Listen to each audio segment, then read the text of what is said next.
Bismillahirrahmanirrahim. Berjumpa lagi dengan saya Sumadi, dosen Institut Agama Islam Darussalam Ciamis. Kita akan berbagi literasi karena channel ini adalah channel Dokter Kampung yang visinya adalah berbagi literasi. Nah, pada video kali ini kita akan membahas literasi tentang perubahan organisasional. Mengapa organisasi atau perusahaan harus berubah? Ada resistensi dan bagaimana mengatasi resistensi atas perubahan itu. Nah, sebagai pengantar bahwa lingkungan mengalami perubahan yang dinamis dan cepat. Berbagai tuntutan dan tantangan makin beragam sesuai dengan kebutuhan.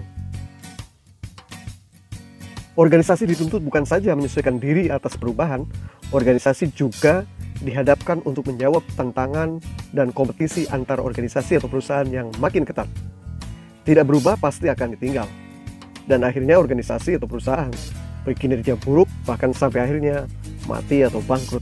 Oleh karena itulah, untuk menghadapi perubahan, menurut Hegel dan Scrum, organisasi harus bersikap adaptif dan fleksibel. Nah, pertanyaannya mengapa harus berubah? Ya, pertama adalah alasan mengapa harus berubah sebuah organisasi atau perusahaan. Pertama adalah terkait dengan globalization market. Thomas Friedman menulis buku tentang The World is Flat. Jadi dunia datar. Dunia sudah tidak ada halangan lagi untuk kita pergi kemana saja, untuk mencapai jangkauan mana saja. Pasar dimanapun makin hari standarnya akan makin sama. Konsekuensi dari globalisasi, kehidupan kita itu adalah terintegrasi. Sehingga batas-batas negara, batas-batas perusahaan, batas-batas organisasi itu makin hilang, makin bias. Semua standar adalah standar bersama, standar global. Sebuah organisasi atau perusahaan yang tidak mau berubah dengan standar-standar global, dia akan ditinggal dan akan menjadi perusahaan yang berkinerja tidak baik. Yang kedua adalah teknologi. Sebagaimana kita ketahui bahwa hari ini kita memasuki revolusi industri atau teknologi 4.0. Ada yang mengatakan sudah melaju ke 5.0, bahkan sampai 6.0. Tapi intinya bahwa memasuki era teknologi 4.0, yaitu era digital. Kehidupan kita berjaringan. Hidup dalam jaringan, hidup secara online menjadi cara kita bersama. Berbagai platform teknologi menawarkan bagaimana perusahaan organisasi harus memperkuat teknologinya. Teknologi menjadi alat utama membangun kekuatan dan jaringan organisasi atau perusahaan. Sehingga sebuah perusahaan atau organisasi yang lemah di dalam teknologi, ia akan tertinggal. Makanya organisasi atau perusahaan itu harus berubah. Yang ketiga, social networks. Jaringan-jaringan sosial baik tingkat individu, organisasi atau perusahaan, ya, para manajer gitu. Kemudian bahkan antar negara itu juga makin terlihat kebersamaannya. Sehingga antar organisasi bisa saling belajar, sekaligus juga bisa saling membandingkan. Organisasi yang pengelolaannya tidak sesuai dengan organisasi-organisasi yang lebih maju, itu cenderung nanti akan ditinggal oleh para karyawan, dan organisasi atau perusahaan itu juga tidak akan maju. Yang keempat adalah generational differences. Jadi generasi yang berbeda-beda, ya. Sebagaimana kita ketahui bahwa hari ini ada yang disebut dengan generasi baby boomers. Adalah mereka yang lahir tahun 1944 sampai 1964. Mereka inilah yang ngerti sejarah dan menghadapi perubahan pasca kemerdekaan. Kemudian juga ada disebut dengan generasi X. Nah, generasi X ini termasuk saya, ya. Adalah mereka yang lahir 1965 sampai 1979. Rata-rata mereka sedang menghadapi peralihan ke masa menimbang cucu atau lagi cari calon menantu. Nah, selanjutnya adalah generasi milenial atau kadang disebut dengan generasi Y. Adalah mereka yang lahir tahun 1980 sampai 1994. Sebagian sedang berjuang menghadapi hidup pasca menikah. Sebagian lain yang masih jomblo, masih mencari jodoh. Nah, kemudian yang terakhir, yang sukanya streaming YouTube paling banyak itu adalah para generasi Z. Mereka yang lahir tahun 1995 sampai 2015. Kebanyakan lagi galau dengan studi mereka, dan sebagian lagi mulai menyusun cita-cita. Nah, ini adalah generasi yang berbeda-beda dengan motif, tujuan, kemudian cara kerja, cara menghadapi masalah berbeda-beda. Itu menjadi tantangan bagi organisasi untuk juga melakukan perubahan menghadapi level berbagai generasi yang berbeda-beda di dunia ini, di tempat di mana organisasi atau perusahaan itu hidup. Nah, selanjutnya teman-teman, Apa yang dimaksud dengan perubahan? Menurut Robbins and Judge, bahwa perubahan memiliki arti membuat hal menjadi berbeda. Misalkan yang tadinya merah menjadi hijau, yang tadinya kering menjadi basah, yang tadinya penuh dengan kekerasan menjadi ramah. Itu namanya perubahan, membuat hal menjadi berbeda. Nah, melakukan perubahan itu harus terencana, apalagi dalam konteks organisasi atau perusahaan. Jadi harus plan organizational change. Nah, perubahan rencana maksudnya adalah kegiatan perubahan yang sengaja dan berorientasi pada tujuan. Perubahan-perubahan itu terencana, terprogram dengan baik. Bagaimana perubahan 1 bulan, 1 semester, 1 tahun, 5 tahun ke depan, 10 tahun ke depan, 25 tahun ke depan, bahkan kalau perlu 50 tahun ke depan. Jadi perubahan-perubahan itu terencana. Nah, adapun beberapa tujuan perubahan adalah: pertama, perubahan mengupayakan perbaikan kemampuan organisasi untuk menyesuaikan diri terhadap perubahan lingkungan. Yang kedua, perubahan mengubah perilaku karyawan agar karyawan tidak konservatif jalan di tempat. Maka perubahan itu adalah supaya perilaku karyawan juga progresif mengikuti perkembangan zaman dan perubahan lingkungan. Nah, namun perubahan-perubahan itu tidak mudah. Ada sejumlah tantangan bagaimana untuk melakukan perubahan. Tantangan yang paling kuat dalam perubahan adalah penolakan atas perubahan itu sendiri. Istilah populer dalam manajemen itu disebut dengan resistensi atas perubahan. Resistensi atas perubahan itu memang tidak seharusnya dipandang negatif, karena justru adanya resistensi, perubahan itu akan dilakukan secara terencana, tidak dilakukan secara sembarangan. Resistensi atas perubahan tidak selalu muncul di permukaan sebagaimana terjadi pada umumnya. Resistensi bisa jelas kelihatan, eksplisit, dan segera, misalnya mengajukan protes, mengancam mogok, demonstrasi, dan sejenisnya.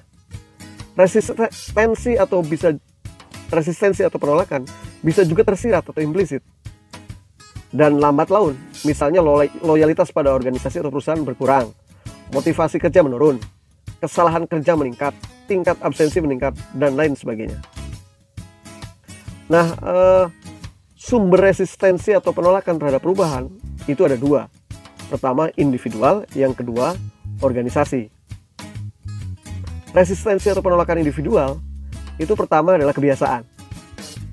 Kebiasaan merupakan pola tingkah laku yang kita tampilkan secara berulang-ulang sepanjang hidup kita.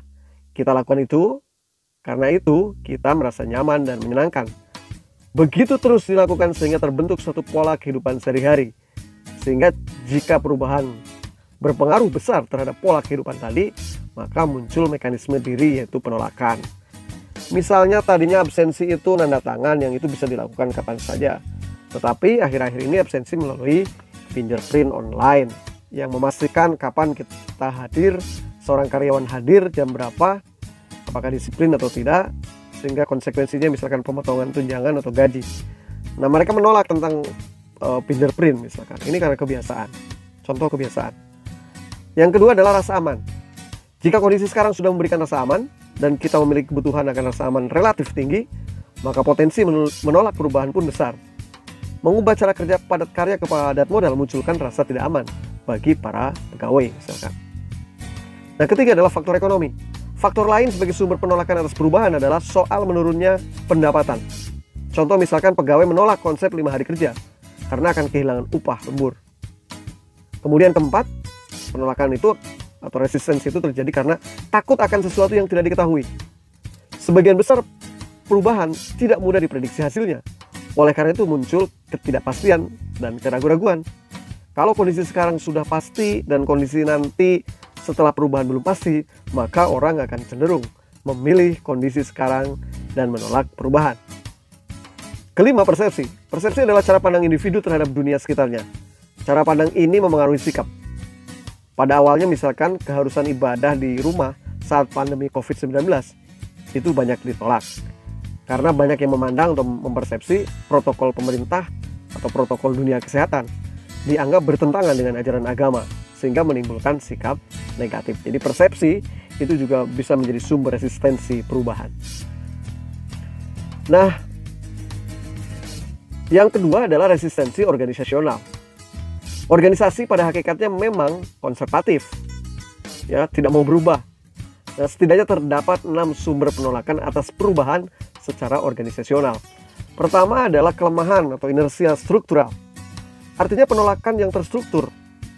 Organisasi lengkap dengan tujuan, struktur, aturan main, uraian tugas, disiplin, dan lain sebagainya menghasilkan stabilitas. Jika perubahan dilakukan, maka besar kemungkinan stabilitas dianggap akan terganggu sehingga melakukan resistensi secara organisasi. Kedua, fokus pada perubahan yang terbatas. Perubahan yang dilakukan oleh subsistem yang kecil itu akan dieliminasi oleh sistem yang lebih besar. Oleh karena itulah perubahan supaya tidak mendapat resistensi sebaiknya dilakukan oleh organisasi secara menyeluruh melalui agen perubahan, yaitu top manager ya, atau supervisor atau direktur utama, atau sebutan lain pimpinan tertinggi di dalam sebuah organisasi. Itu potensinya akan lebih berhasil perubahan dilakukan. Ketiga, inersia atau kelemahan kelompok kerja. Meskipun individu ingin mengubah perilakunya, norma kelompok punya potensi untuk menghalanginya. Artinya ketika norma-norma dalam kelompok itu tidak memberi ruang untuk perubahan, sementara individu dalam kelompok itu ingin melakukan perubahan, itu juga akan mengalami resistensi secara kelompok di dalam organisasi. Nah, selanjutnya yang keempat, ancaman terhadap keahlian. Perubahan dalam pola organisasional bisa mengancam keahlian kelompok kerja tertentu. Misalnya penggunaan komputer untuk merancang suatu desain mengancam kedudukan para juru gambar. Atau sekarang misalkan banyak sekali aplikasi-aplikasi ya di dunia online itu juga mengancam keahlian-keahlian tertentu di bidang desain misalkan. Kelima, ancaman terhadap hubungan kekuasaan yang telah mapan. Mengintroduksi sistem pengambilan keputusan partisipatif seringkali bisa dipandang sebagai ancaman kewenangan para penyelia dan manajer di tingkat menengah. Keenam, ancaman terhadap alokasi sumber daya. Kelompok-kelompok dalam organisasi yang mengendalikan sumber daya dengan jumlah relatif besar sering melihat perubahan organisasi sebagai ancaman bagi mereka. Apakah perubahan akan mengurangi anggaran atau pegawai kelompok kerjanya? Itu yang difikirkan sehingga timbullah resistensi. Nah, teman-teman, selanjutnya bagaimana mengatasi resistensi atas perubahan? Menurut Robin and Judge, ada sejumlah cara untuk mengatasi resistensi atau perlawanan terhadap perubahan. Pertama, pendidikan dan komunikasi. Jadi berikan penjelasan secara tuntas tentang latar belakang, tujuan, akibat dari perubahan kepada semua pihak. Komunikasikan dalam berbagai bentuk. Ngobrol-ngobrol informal, botram, ceramah, diskusi, laporan, presentasi, dan bentuk-bentuk lainnya. Kedua, partisipasi. Ajak semua pihak untuk mengambil keputusan. Pimpinan hanya bertindak sebagai fasilitator dan motivator. Biarkan anggota organisasi yang mengambil keputusan. Nah, ketiga, membangun dukungan dan komitmen. Jika pegawai takut atau cemas, lakukan konsultasi atau bahkan terapi. Beri pelatihan-pelatihan. Memang memakan waktu, namun ini dilakukan semua untuk mengurangi tingkat penolakan. Kemudian keempat, mengembangkan hubungan positif.